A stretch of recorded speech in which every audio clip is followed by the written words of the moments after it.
James Gunn is attempting to bring optimism and hope to the big screen with Superman, the trailer just debuting, but unfortunately, many are viewing this as a major political misstep for Warner Brothers, which cannot afford such a thing. We'll bring you the latest, including what James Gunn has said right now.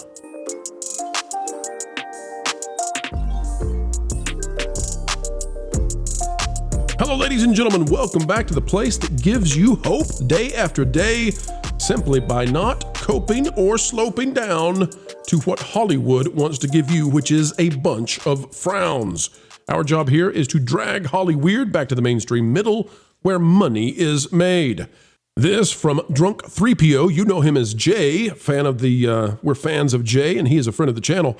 He says, Superman being beat up is our country, says James Gunn. Oh no, it turns out that Jay is exactly right. From Variety, we are not feeling all right about this anymore. James Gunn says Superman will embrace the innate goodness of the Man of Steel. Well, that's a positive thing. Unfortunately, that's not really what we believe he means now. James Gunn says, we do have a battered Superman in the beginning. That is our country. Oh no. Folks, if you've ever seen what James Gunn has said about President Trump, you know that he is severely not a fan. This is a terrible thing. The idea that James Gunn is going to link the state of Superman in the trailer, bloodied and beaten and down in the snow, as if that's the state of our country because of the election. What a horrible way for Warner Brothers to go. This could sink the entire attempt. Oh no. He says, I believe in the goodness of human beings, and I believe that most people in this country, despite their ideological beliefs, their politics, are doing their best to get by and be good people. Well, James, you should think that, because it's those same good people who forgave you for some of the terrible things that you had said and put online, things that made corporations get ready to get in line to say goodbye to you forever. And the goodwill of people like Chris Pratt, who decided that you deserved another crack at the bat, is what gave you a redemption opportunity with Guardians of the Galaxy and more. And now this. He says this movie is about that, about people being good in spite of their politics. It's about the basic kindness of human beings, and that it can be seen as uncool and under siege by some of the darker voices or some of the louder voices. Not a good thing when you compare what he has said in the past about Donald J. Trump. Because, for example, James Gunn said in the past, this is why I have spoken about politics today, not because of true political disagreements, but because one man, President Trump, has been conducting a full-scale assault on objective truth.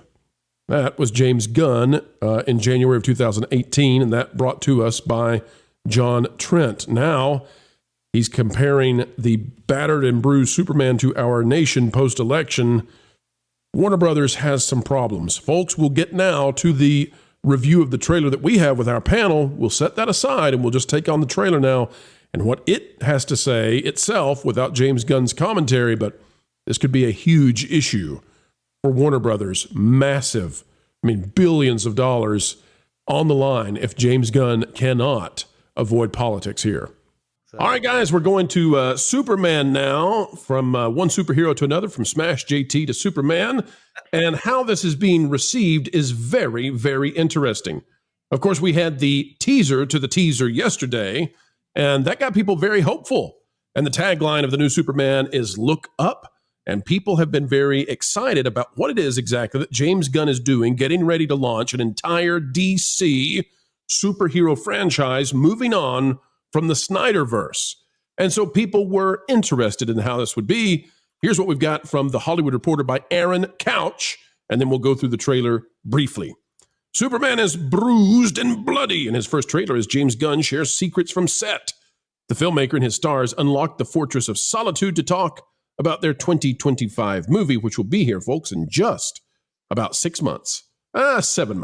I believe in the goodness of human beings. Superman is at a low point when audiences first glimpse him in the trailer for his new movie. Bloody and bruised, he crash lands in a frozen landscape. His breathing is labored, like he's got fluid in his lungs, or maybe some broken ribs.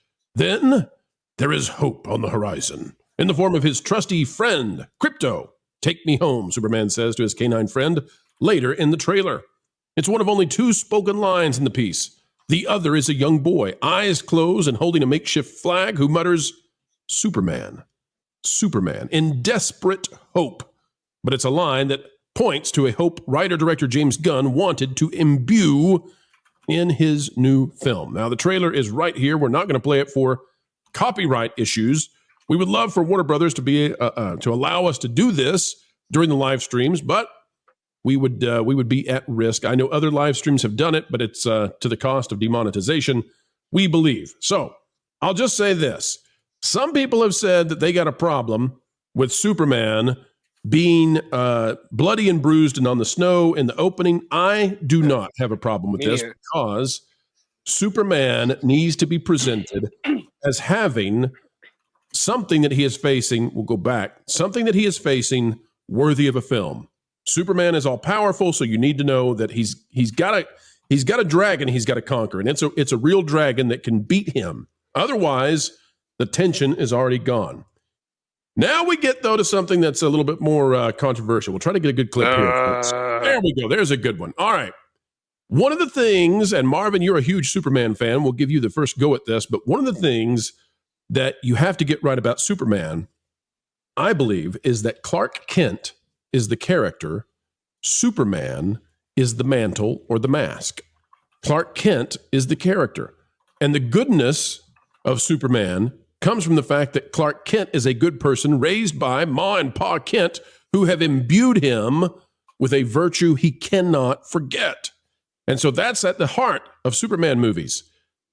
Dean Cain is the best ever when it comes to portraying Clark. Marvin, what are your thoughts when you see this first appearance of Clark Kent in the trailer? My first thought is that he looks like Tony Khan. You've injected something I hate into something I love, and right away I get mad at that. But I agree with you, Pro. I always point back to the line that Dean Cain says in Superman and Lois, where he says, Superman is what I can do. Clark Kent is who I am. And, he makes the point, like, Superman can't go to a ball game with Jimmy and Perry, stuff like that. I thought that, and yes, they did. Clark Kent was the mask in like the Golden Age stories in the Christopher Reeve movie. We've moved beyond that. I think I'm kind of tired of the, oh, gee willikers, Miss Lane. Like, there's a time and a place for it. We had it perfectly. We don't need to do it again. So yeah, and I'm with you about the vulnerability thing. You have to make him seem vulnerable. A lot of writers have a very hard time with that. If he is getting hit by something that is equally as strong as him, yes, he can bleed. And if what is he's getting hit by is, as is rumored, Ultraman and Bizarro, then yes, he's going to take a beating. And I'm 100% happy to see it. Anyone that thinks he can't bleed, I have a comic to show you called The Death of Superman. All right, so here is the worry, and we'll hand it to Smash JT for the response here. James Gunn did a largely phenomenal job with Guardians of the Galaxy. The only problem with that trilogy is that the last entry is the weakest of the three, but that's something that many trilogies are guilty of. But he did a really good job with Guardians of the Galaxy. He's a comeback kid, right? He got kicked out of Disney, went and did some DC stuff, but he's back at DC again, and he's looking for the win. He's taking this thing over. The thing now that we have to look at is, can he stick the landing with Superman, or is he too busy working on the bloat of getting this entire franchise launched? In other words, there are times in this trailer when we're not watching Superman, but we're watching Hawkgirl, or we're watching characters that you would not have anticipated would be in the trailer, but they're part of launching a bigger universe. So, Smash, do you get the feeling that this should have stuck with just Superman and been a Superman movie, or are you okay with trying to launch a bunch of different things all at once? Can James Gunn do it? I mean, that's what I was going to say is I have personally not been let down by James Gunn. I'm sure people have, but for me personally, he's been on point with his movies, and I trust his judgment with it. Now, could I be let down? Of course. And we're just looking at a trailer right now, so it's really hard to tell, but I have faith that this could work. And you're a optimist, fan, right? I mean, the dog comes and saves Superman, so that's That's got to be heartwarming for every dog lover out there. And you're a dog. Yeah, lover, right? that was badass. It's not a And cat. regarding him bleeding here, I just want to say, like, do we know how he ended up in that shape? Because could it be something related to kryptonite or something like that? It's possible. The rumor that I've heard is that Lex Luthor is going to make a clone of Superman that's going to be Ultraman, and then Ultraman degenerates into Bizarro, and so he's going to be facing something equally powerful to him, which could make him bleed. Okay. I mean, I'm on board with it. It's so hard. It's so hard to give a full opinion based off of the trailer. I thought the trailer was good. I didn't come away from the trailer being like, "Ooh, I don't like this" or anything like. I thought it was fine. And we don't know. It could be someone else's blood. That is the problem, though. Let me say this. I think the problem here is that the teaser to the teaser left many people thinking, "Oh, this is going to be awesome," and now the trailer has left people saying, well, I might go see that. And I might go see that is not what they were aiming for when they released this. This needed to be a complete and total awesome. And I think instead it's left people going, okay. Is that a result of the modern era that we're dealing with these kind of movies where people are just naturally hesitant now with everything? Yes, absolutely. I don't blame the trailer for that. I blame more of what came before it, creating an environment for society to feel that way about everything. Well, one of the things we've been following, Smash, is that the total box office revenue in 2024 is something like 50% of 2019, despite inflation having skyrocketed movie ticket prices. So that means that the majority of audiences have stopped going to movies. Well, why did that happen?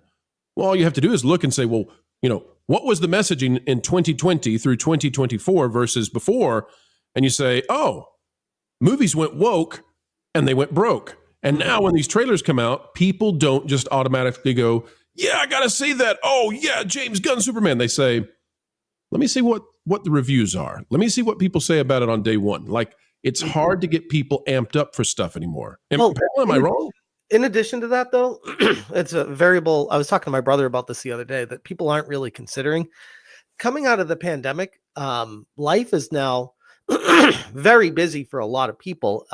Sometimes people are not prepared for just life in general with the actual daily demands of everything, especially with people with families, work, and connections that they have, where we got used to more of a mellow tone for a while, and now it's back to 100. Some would say it's back to over 100% of what's filling our days.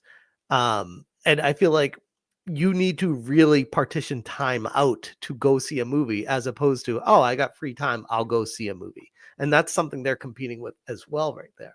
So here we have a frame of one of the worries. You can see Hawk Girl on the left. So people, they're like, well, really don't need a hot girl in the Superman movie. We need to win with Superman. And then if you want to branch out, fine. But the other issue, of course, is I just think it's cruel what they've done to Mark Cuban here. Putting Mark Cuban in that ugly blonde wig is just, it's unfair. You shouldn't do that to Mark. That's not really Mark Cuban, folks. That's not really Mark Cuban. Professor Adams from Adam's Family Values. That's about right. That's about right. It looks like he's Stewart from Mad TV. Look what I can do. There we go. There's Fat Steven, by the way, for $2 Canadian. Green Lantern looks like Stewart from Mad TV. There it is. I retweeted the Adam's Family Value ones on my account too. I love it. I love it. This is what it needs, though. This is the heart of Superman. Ma, Pa, Lois, Clark. That's what you need. You need human connection. You need to slow down the movie and take time to make people connect and care about the characters. Vash, am I wrong on that? Or do you think that maybe James Gunn can do that, by the way, Vash? Because if you look back at Guardians of the Galaxy, especially the second one, right? Yondu and Star-Lord, that connection was really powerful. And then they tied that into Rocket as well. Can they do it again? Can they rocket Superman to victory, Vash? I think he can. I think James Gunn does emotional chemistry between characters very, very well. We saw that multiple times throughout the Guardians of the Galaxy trilogy, and working with these characters like Pa Kent or or even Lois Lane. I think he's going to stick this landing right here. And I will say, too, there was a National Association of Theater Owners report that just came out. Variety just posted it, and saying that 85% of moviegoers plan to go to the theaters as much or more in 2025 as this year. I think James Gunn is striking at the right time where you have a hunger from people want to get back into the theaters. Of course, it's all going to be on what is actually depicted in those theaters and how strong those individual films are. Hold on a second, Vash. This actually points to the problem. Oh. This is presented in a positive way. This is not a positive report. Everybody pay attention, because Variety, of course, is one of the trades. I'm glad you've put this out there for us to see. Variety is one of the trades, and the trade's job, their job is to present the industry's orthodoxy. What is the approved narrative going forward? This is presented in a positive way. This is why, by the way, that you're seeing movies like Superman go back to optimism and away from deconstructionism, is because we just said 2024 is something like half of what 2019 was. We'll talk about that later. But if you're at half and only 85% of people say that they're either going to go to see movies at a greater or equal level, that means 15% of the people are saying less. When you've already cut the audience in half, you don't need 15% more to say less. And that's buried in there without them saying that. Lauren Coates, the author there, though, folks, but I just want to point that out, that it's spun in the right way. But if you were to put this headline in a different direction, you could say 15% of moviegoers say they're not going as much next year as box office collapses in half, right? There's two ways to handle these things. And that's why Superman has to begin to stick the landing, because they need audiences to return, and they need it badly. They need it badly. Jonas, your thoughts? No, I think that this... I like the idea of Superman here. The only thing that I think could have sent this over the top, although it might have driven one side of the audience nuts, is to have him talking about truth, justice, and the American way. So I think this is the kind of movie that if it hits well, it is hitting at just the right time. July 11th of this year, I kind of like, why not July 4th? Superman is if they can do this correctly, even if it doesn't make a bunch of money, it can be a movie that people will love and can set the stage for the rest of whatever they're doing over there at DC. It can be hopeful, and then you can have your dark and grim characters. But to me, this is a character that is bigger than one trailer. So everyone was going to have an opinion on it. I've seen people that I respect their movie opinions that are like, this looks like complete trash. And I've seen people that I respect their opinions that think this is transcendent. So I have a pretty low bar, guys. I have a pretty low bar. I just really need him to not murder anybody in this movie, and then I'll be happy. Well, what about a bad guy? What about a bad guy? A departure from what we've seen. What if he's trying to hold them up from dying, and they decide to attack him, and he lets them go? Like one of those, like we're giving you an excuse to go ahead and pull the trigger moments. He can catch up to them to catch them again. There you go. Well, I'll tell you this. No snappy necks. The reason that this matters so much, the reason this is more than a single movie, this is, again, an attempt to launch an entire new MCU. And if it fails, I don't see how they can even... I don't see how it continues. This must succeed. Well, if it fails, he just billions of dollars. If it fails, he'll just fly up around the world and go fast backwards to. Well, Pro, if you noticed at the end of the trailer, they did not show the name of the movie. They showed DC Studios. That was a statement. That was saying this is the beginning of our DC universe. And that's the important thing here at the very, very end. Oh, there it is. Yep. We didn't see Superman. We saw DC Studios July 11th. Interesting. No title. Interesting. Good catch, Marvin. Good catch. That's what I do. What's the name of the trailer if there's no title? Just Superman premiere. Hang on. Let me get that fixed. We'll find out. Here's what it is. It says Superman. That's it. Well, that's the account from X as opposed to the actual. Let's see. Let's see. If we look up Superman. So it's just going to be called Superman 2025? Yeah, it just says Superman. It's just Superman official. So it's not Superman Legacy, which was now a marketing term. When we look back, they originally announced it as Superman Legacy. They're just calling it Superman, according to the they changed that a couple months back. They were going to just call it Superman. Yep. That's right. And folks, let the credits roll for this one. Well, it is in the bank. We are done here. We're over and out.